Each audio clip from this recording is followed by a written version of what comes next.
Mm-hmm.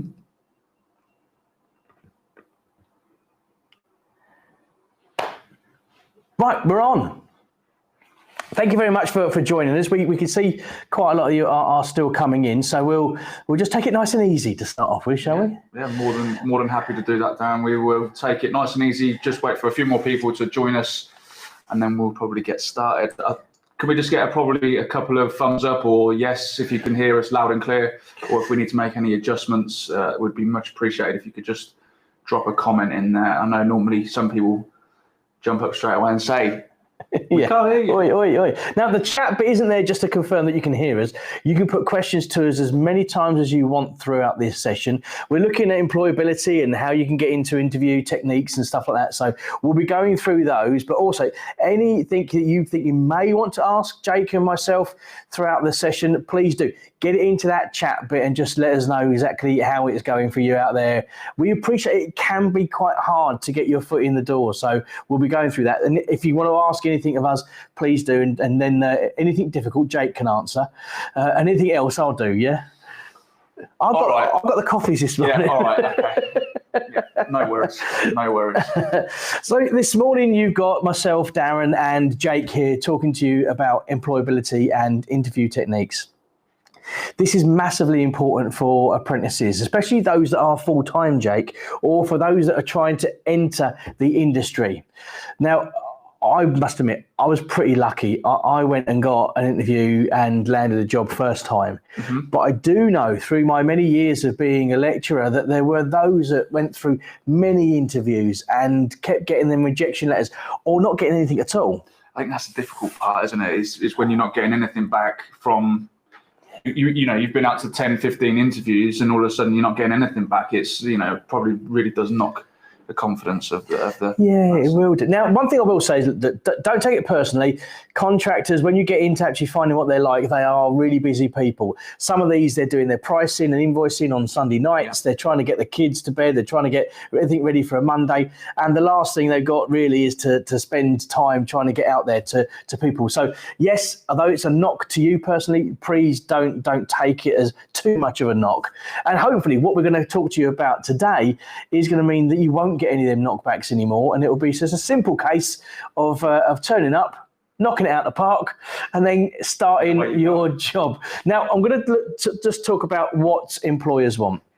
This one always used to come up when I was a lecturer dealing with either a number of full-time students that were looking for entry into the industry, or for looking at those who were looking to enter the industry, evening classes or something like that, career changes and the like. We used to get quite a lot of these.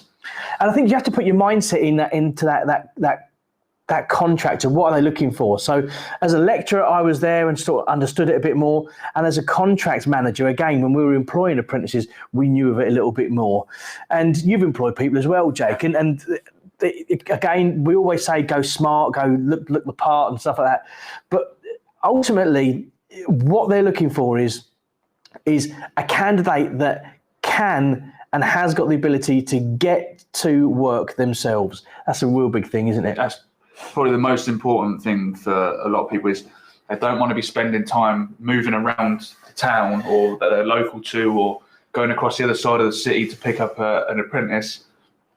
Very, very important part of it is to get yourself to site and from or to the office. Yeah. You know, it just alleviates that problem for the contractor that's hiring you, getting up at that extra hour early just to come and get you. So I think that's a really important point, Darren. It is. Now the big thing to remember there is it doesn't mean you have to go for the ultimate. You have to go for a car or you have to go for something like that. You don't. You just have to have some form of transport.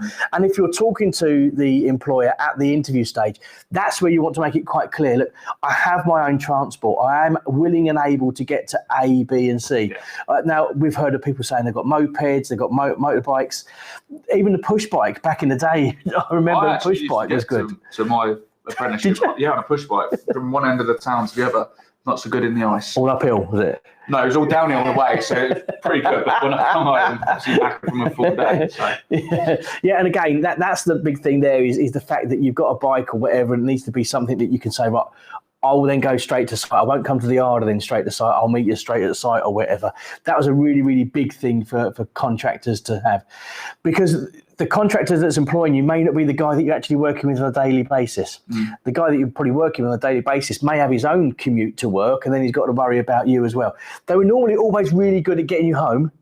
Yeah. But it was the getting to job in the morning that was the problematic side of things there. So that's the big thing I will say.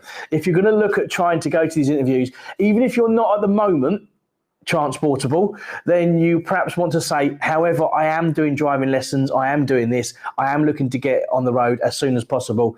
We're looking at a moped, looking at whatever, something that will allow, just remove one of them headaches for the contractor. That's the big thing there. Saying Paul's just put on the bottom there, lots of students struggling to get driving tests because of COVID restrictions. As Darren's mentioned, you know, as long as you said that you're starting or you're preparing to get some form of transport, whether it be, you know, a few months' time, they may look at it and may go, actually, you know what, we're going to give this lad or girl a chance and say, you know, we're going to put some measurables in. We need you to have your driving license by X amount of time in order for you to maybe keep your job. Yeah, but now again, this is again when I started, it was one of the questions: are you looking to drive? And when I got driving, they actually found me a van and helped with some insurance for that one. So I didn't have any cost of that part. The van was helped and sourced for me at that part, and I thought absolutely amazing. Got a company van, absolutely superb, and I think it was a clapped old Vauxhall Corsa or something like that. A few nights in the back of there under the stars. Yeah, sleeping rough. No. Now this is the bit. You've got to look at what you can or can't do. Meet your employer probably halfway. If they're going to say, well, look, if you get your driving test done, they'll make you more employable. And it really does. Not only because the start of the day or the end of the day, getting you to or from site, but in the middle of the day, if the contractor's in the middle of something and all of a sudden something's been forgotten, at that point, they can say, right, you're insured on the company policy, the company van's there, you go to the wholesalers or you go back to the stores and pick this bit of kit up. Or you actually doing half a day with me and then you're going to do half a day with them. You take the van to do that and then come back here. All of a sudden, the options are endless and you are a lot more usable than you think. That's a real big thing there. So we've looked at the transport side of things. There must be other things, because if that was just the case, then everybody would be having second stage interviews or third stage interviews and getting the job. So for me, it's about timekeeping. Timekeeping is a massive part of it as well. Is, you know, if you do have any interviews arranged, then definitely you need to be getting there 10, 15, 20 minutes early, just to show that you can be at a place. And I know that one appointment's not difficult, but even if you get through to the next stage, again, make sure you're there prompt and ready to rock and roll. There's nothing worse than turning up 5 minutes before. I'm the world's worst at this, aren't I? World's worst at this, turning up 5 minutes before and then expecting everything to go well. Give yourself plenty of time, get yourself ready, prepare yourself, think about some of the questions that they're going to ask you as well. And that way you'll be set, and that's the best possible outcome as well. Now, when at Bedford College, a couple of the students came in to me and said, what can we do to make this slightly different and make sure that I am going to get to the interview on time? So I actually said, look, we'll give you the afternoon off. Why don't you go now and just make sure you know the route, make sure you know where you're going to go, if there's going to be any problems. We've heard of people, all sorts of horror stories saying, I was going there and then before you know it, there was some emergency traffic work. That sort of stuff can't be helped. But if you allow for that, as Jake said there, give yourself the 20-minute buffer, there shouldn't be any problems. I've even known something that goes down really well, people to get there a week or so early, knock on the door and say, hello, I've got an interview next week. I'm just checking that this is the right place so that I'm not late on the day. That goes down extremely well with people that are about to interview you. That message will get back. They'll say, one of the guys or girls was here that was going to come for an interview next week, just checking that they're in the right place. That sort of stuff really goes down well with the contractor there. So just a bit of thought and a bit of foresight about, I'm going to just check that I've got the route okay. I know exactly where I'm going. I'll knock on the door.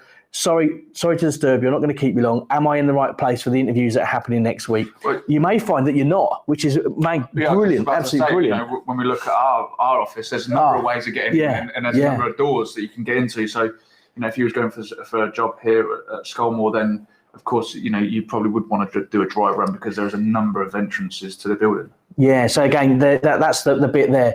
Now, the next thing we really want to come on to, and Jake's mentioned this, is if you've got any record of your attentiveness. So the fact that if you're a full-timer and you're looking to perhaps move into the actual site construction stuff, you've got a record of you when you attended, how you attended, any lateness. You can ask the college. You can say, look, I need something to prove to the employer to show just how good I am at turning up. And when I do turn up, it's all on time.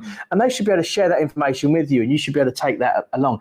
I know it's their records, and you may find some colleges say, no, they're for our records, but it's got your name all over it, and they can share that with you, that information.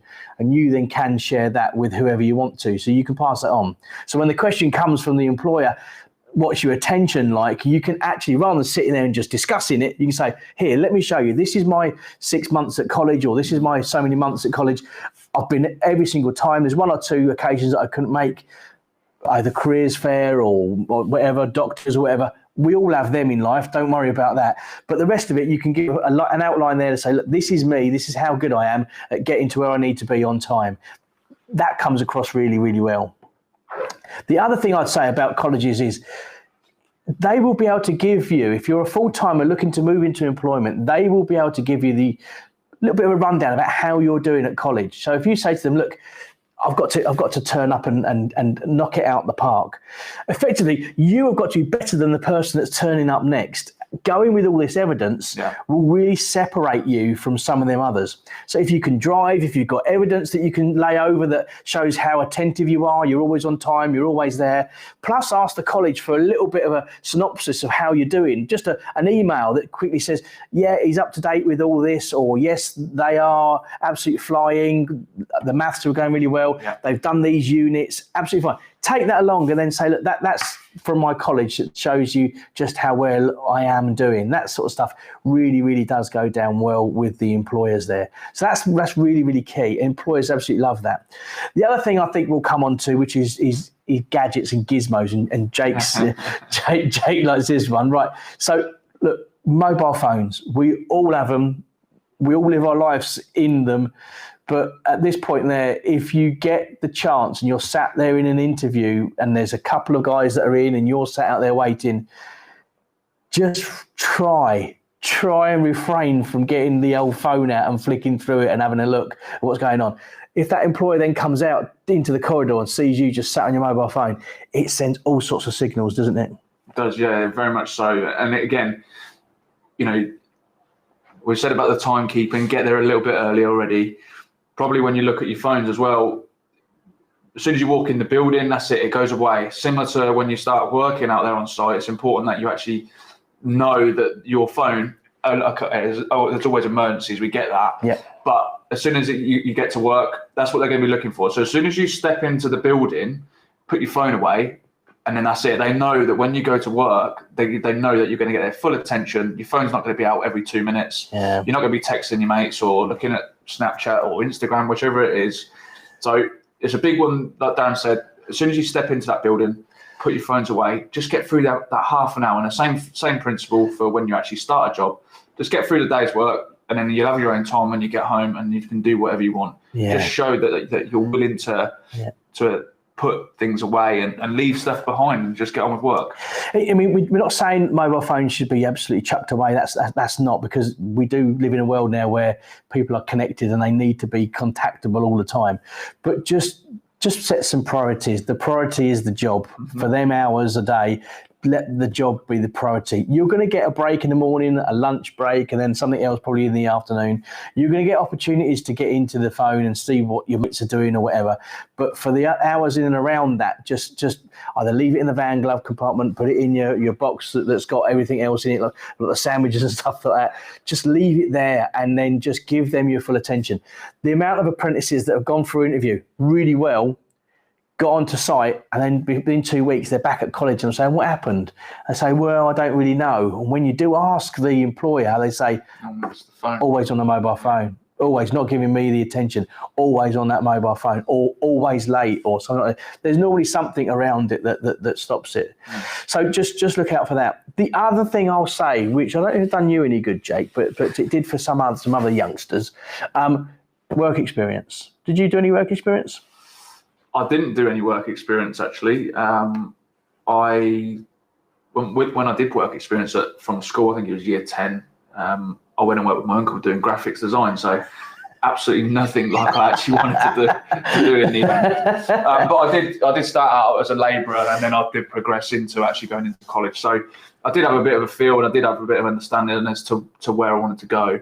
But yeah, it's a very good point, Darren. You know, if you've got some local contractors to you, even if they say they're not taking on at the moment, you know, ask them, just say, look, I'm looking for a bit more experience. I'm looking to get out onto site to really, this probably goes more for the full-time students, Dan. It's probably prudent to say that you want to get out there and show your willingness. And at least then if you are in, you know, years 1 and 2, you could probably get a feel for what site is actually like, or what it's actually like to be on the job.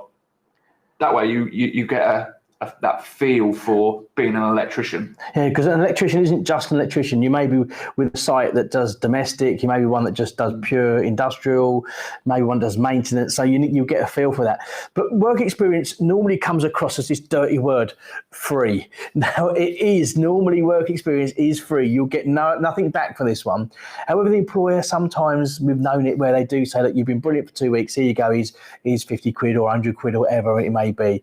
But work experience is an amazing way for you to get in with that contractor or to get into the industry. And we do see it as being a very successful route, especially for those looking to transition, either career changers or for those looking to transition from full-time into the part-time. So that is a case of going around knocking on doors and saying, look, it's half term, it's Easter, it's something like that. I'm going to be available for the next 14 days, 15 days, whatever. Are you looking for someone to come and help, even if it's just take all the cardboard out that you've used on site, or if it's looking to sweep up, if it's looking to help chop a wall out, if it's helping to put floorboards back down or take them up again? That is all absolute valuable experience. And if you in that week aren't on your mobile phone and you're on time all the time, when they do need someone, it's going to be you. Trust me. This is about putting a little bit of effort in and getting maximum reward back. It's really about trying to do that, isn't it? Yeah. The other thing I talk about is CVs. Now, CVs, when you get to my ripe old age in life, CVs have quite a lot on them. But you may be starting out with nothing in the CV, Jake. Yeah, I think it's more about the covering letter than the actual information in there. I think you're right. You don't want to be going in there and saying, I got a C or D or even worse grades in school. It's more about you as a person. I know certainly when I looked at CVs, I needed to know that the foundations were there. You know, your 18th edition, your Sitting Guilds courses. But after that, I wasn't looking back at the school records if I was taking on younger guys. It was more about, you know, where they were in their life, whether they'd had any life experience or, you know, the driving aspect. You know, you can say that you've got a passion for cars or something like that. It'll give them an indication as to say that you do drive. Yeah. The actual CV itself is not really important. It's more the covering letter for me. But something's not to put on a CV. Right, so this is the nitty gritty. If you are a gamer and you sit there till sort of 5, 6 o'clock in the morning playing games, do not put that on a CV. Because the employer will look at it and they're going to say, right, so finishes with me at 4, 5 or 6 o'clock, goes home, doesn't talk to parents, straight into the bedroom, then up till 4, 5 o'clock in the morning. What's the chance of them getting up and being any good for me the next day? Seriously, look at your CV and look what you can or can't put on it. I'm not suggesting you change your life. I'm just suggesting maybe hold back with some of the things that you're putting on the actual CV. If you are into gaming, then again, just have a discussion about it. But again, just look at how that's probably going to come across to the employer there. Stuff that employers really like, they like it when you're talking about community-led stuff, when you're talking about the passion for the industry, when you're talking about, we've had some people put on there, I want to do an apprenticeship so I can go and start up my own business. That, if you think that's going to come across well on a CV, it's not. Effectively, this is what comes across to the employer. They're going to train someone up to become their competitor. that's what it comes across like, isn't it? Yeah. So again, just think about what you're putting on these CVs. And as Jake said there, it's probably not a CV. It's probably just a little bit of information about you. Note it as a CV because that's what they're expecting to see. But the big bit about there, the profile about you, that's the bit we're probably as employers going to be looking for. And that's the real crux of the matter there. I'm glad you brought up CVs, Dan, because I wanted to mention a point about actually where do you start distributing your CVs, right. And where is the likelihood of employers looking for places? Yeah. You know, we've got social media. Social media is a massive tool, especially for you guys. I've seen it time and time again where people are posting on forums to do with electricians, and they're saying, look, I'm looking for some work. They get hundreds of comments, hundreds and hundreds of comments. Yeah. People saying, oh, what area are you in? And then all of a sudden they go, well, I know someone in that area. Can you help him out, or can you give him a bit of work experience? Yeah, absolutely. So that's one really good place to start. And Apprentice One-to-One's really good on social media. Yeah. If you're looking for someone to follow on Twitter, Apprentice One-to-One, he's absolutely superb. They're trying to link people up, local employers with apprentices that come up and say, I'm available, anyone needs something, and he will then try and source out, again, who can or who can't help. We've also got the wholesalers as well, Darren. There's so many wholesalers. You know, I've certainly seen it more working for Scotland now, seeing how many wholesalers there are, even your local independent ones that are not part of big chains. Go into them and just put your CV or your covering letter, as we've just mentioned, on the counter and say, look, can I just drop this down here? I'm looking to get into the trade. I'm at college at the moment. Can I put this down here? And, you never know. You just never know. So another thing there, distribution of CVs is absolutely key.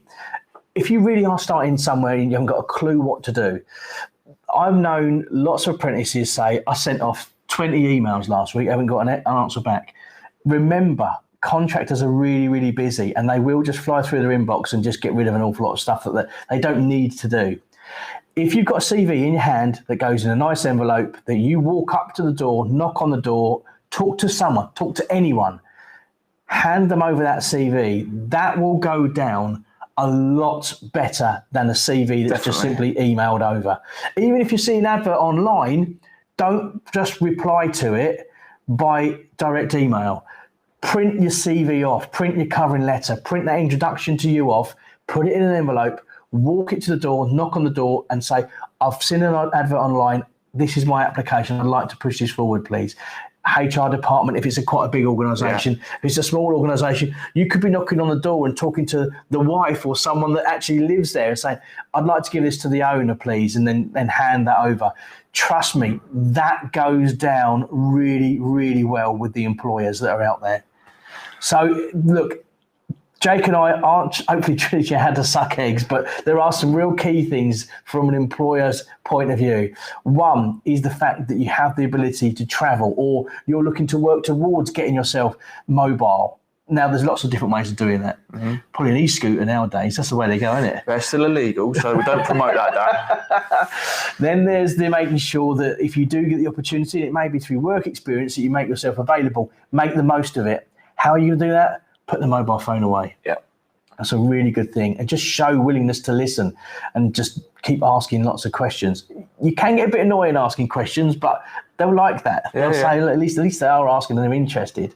And the other things that come across when it comes to CVs and that covering letter, make sure you don't put some stuff in there that gives away everything that you do, but enough to keep you interested. And at that point, you really want to feed it back manually to the person that's looking to employ that work. So we've got a few questions that are coming in. So if we want to, again, put any questions in, this is your chance to do so as we start to look at this. We've had you for about 20 odd minutes now. A few have struggled, it looks like, Jake, isn't it?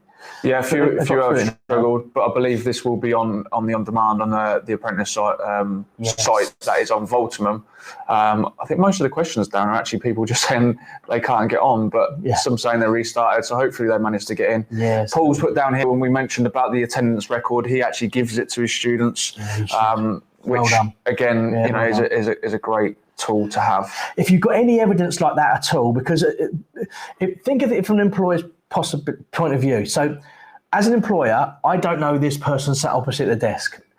This is risk, 100% risk. I don't know whether they're any good, whether they can understand one end of a screwdriver to another, they understand a little bit about electrics, all risk. If you take in that letter from the college that says, this is my attention, this is when I've been there, this is when I've not been there, this is why I've not been there, this is me, all of a sudden it reduces that risk a little bit because it's someone else saying how good you are.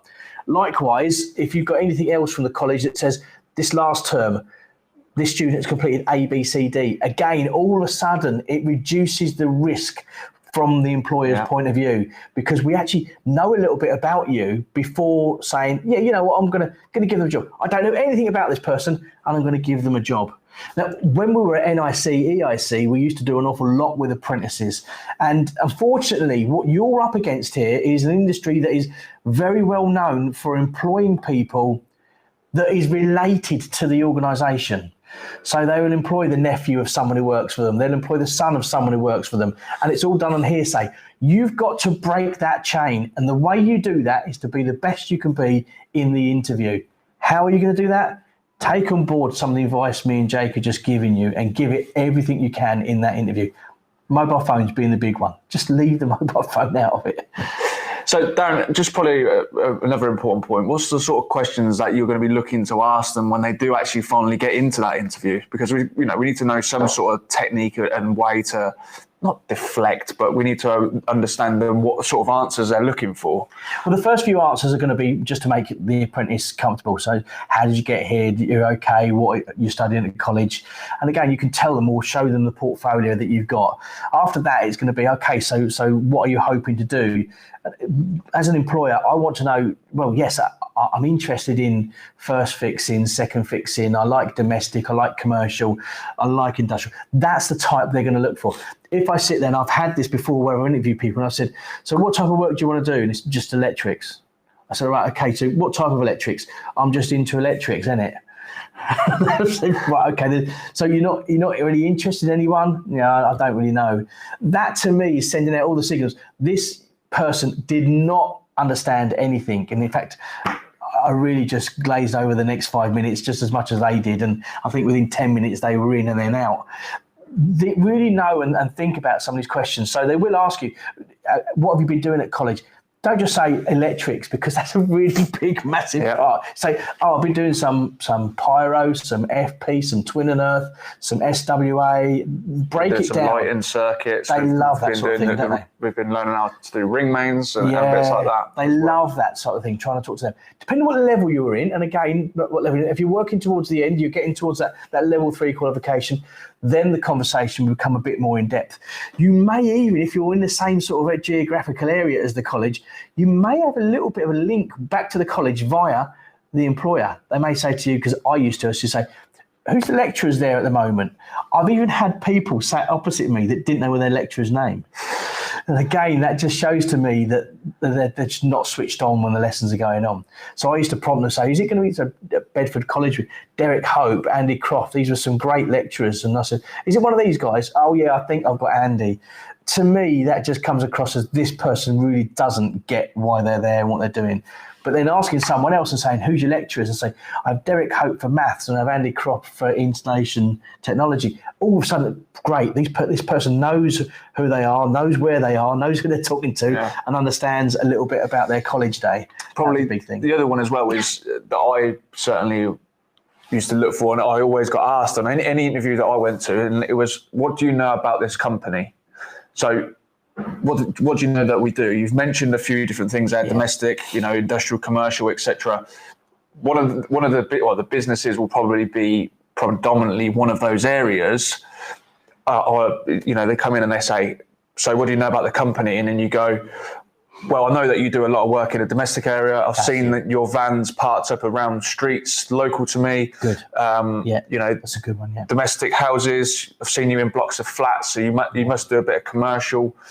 Then start, if you're a bit more advanced in your apprenticeship and you know about single phase and three phase, that was one of the questions I asked for my interviews, and it was do you get involved in three phase installations? Because I knew they were a small outfit, and all of a sudden I said, do you get involved in three phase? And they were like, this guy knows what he's talking about, because he's not relating just to the single phase, he's also relating to other parts of the industry. So that's definitely one. Just do a little bit of research. Bit of digging. Even in your 20 minutes before, even if you just do a little bit from then, or you've got let's say you've got 4 or 5, just make sure that you do a little bit of research, even if they've got a website, or even about how they go about getting their business. Do they use social media for it, or are they in big tenders? You probably won't know that as much, but I think what Jake's saying there is absolutely key. If you do that little bit of research, don't forget, this company is that contractor's livelihood. They put a lot of years into it. And if you rock up to an interview and they say, so what do you know about ours? And they say, I don't know. I don't know anything about you. Oh, they put so much effort and blood and time into this, and then all of a sudden you don't know anything about it. It'll be like, oh, okay, thanks a lot, next. And that's how it'll get. They may even ask you and say, you know, if it's a small company, have you seen our van around? Is that how you knew that we was here, or something along them lines? I'm not telling you to tell fibs or lies, but at that point there, you might have to just say, yeah, I've seen you about. Yeah. I've seen you about. That's all you've got to do. You haven't got to do any more than that. Yeah. It just gives them that reassurance that, you know, you've taken note of what they're trying to achieve as well. Yeah. So the last little golden nugget of information that I'm going to give you here is something that actually someone's alluding to on the chat group there. I would always leave an interview and leave them with something to look at later on. No more than 4 pages worth of stuff. Have that in a binder, take it along with you, have it in a plastic wallet or something like that. And then at the end of it, say thank you very much for the time. It's been really nice to meet you. And just hand this over and say, this is just a little bit about me and what I'm doing at the moment. And then just push that over and say, I thought I'd put it together so you could have a look later on. What you're doing is making sure that you're going to be remembered before them other people. So let's think about you and the others. The others are going to turn up. They're all going to talk the same. They're all going to be sort of the same looking, same dimensions, same this and that. You've got to stand out from that crowd. How are you going to do that? The information me and Jake are giving you, plus this last little bit of golden nugget, is hand that document over and say, there's a couple of pages there on what I'm doing, what I've done, and what I'm moving on to next. I just thought I'd leave this with you so you can remember me and what we've spoken about. Leave that at that point. Just sorry, I know you probably want to close things out here, but just before you do, they'll probably ask you as well, have you got any questions? Yeah, big one. That is. If you use the same question on every single interview that you ever do, just have some interaction with them back so that they understand that you've been listening, because they might have missed something out on purpose. Sometimes, you know, there's interview techniques where they leave vital pieces of information out. Not the question. The question probably not to ask is how much am I going to get paid? Definitely don't ask that straight off the bat. Yeah. But you know, even if it's something as simple as, do the guys come here in the morning before they start work? Just something simple, just so that you can firm understanding and you know that you've been listening to what they've been talking about. Yeah, it's really, really important you do that. So there's lots of information that we've been going with you, and it's been about a half hour we've been talking to you. We've had some really good questions. Other people chipping in with, again, their understanding of how best to go for it. There is an apprenticeships website that you can go to out there that is run by central government that, again, posts bits and bobs on there. Apprentice One-to-One is an amazing opportunity for you to get hold of them on Twitter. They will hopefully share what's going on, Jake, and stuff like that. So they'll look for that. There are opportunities. There really are. If you think you're struggling, again, just reassess how you're doing it. Assess how you're approaching this. And hopefully what you've got from me and Jake means that you won't be far too long before you're looking to join us on this absolutely fantastic industry that we work in. So if there's no more questions coming in, then what we'll actually do is we'll look to probably close it up. We've got anything else in, Jake? Just one more. Paul is chipping in a lot, and hopefully Paul's got a class there that's asking these questions. Is it good to ask if you need to bring your own tools? You know, listen, most companies will ask you to provide hand tools. That's just standard, because everybody likes their own feel of their own screwdrivers. You've probably got some with you at college that you bring in with you.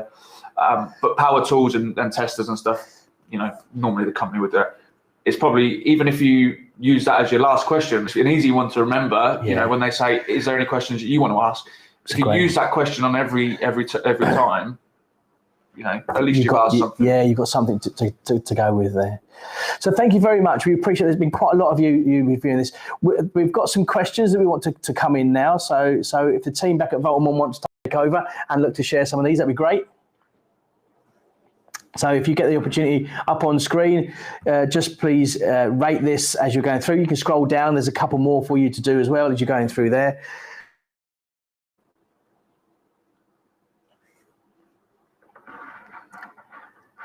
Okay, we're looking for some just some clarification. The Voltamon team just want to know how it's going there. So we really do appreciate this.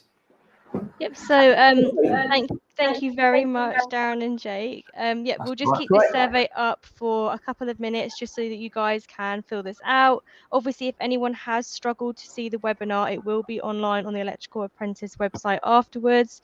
So it will be there. Obviously, if you struggle to find it, just let us know and we can send it to you as well. I also believe we're going to ask the question about group sizes. Is that right? Something we're going to do there, Bolman? Yep. So there will be a separate email survey sent out afterwards as well, just so that we know kind of who is in the webinar and if there's like classes and anything like that as well. Brilliant, brilliant. Well, until next time, please, if you want to drop me and Jake a line, you can get hold of us directly here at Skolmore. We also do college visits, college talks. I can be done on webinars and bits and bobs like that, so you can get hold of us over at Skolmore. Just simply contact Skolmore via the team. Say you've spoken to Darren or Jake, and then push the email through to us. We'll look to support however we can. We've got some new stuff coming up here where there's going to be some customer-facing stuff that you'll be able to get hold of, so that'll be coming out before the end of the year. But until next time, from Jake, myself, and the team here at Skolmore, we'd just like to say thank you very much. We hope we've come across and given you some pointers, and we hope it works for you. Until next time, take care all, and we'll see you soon.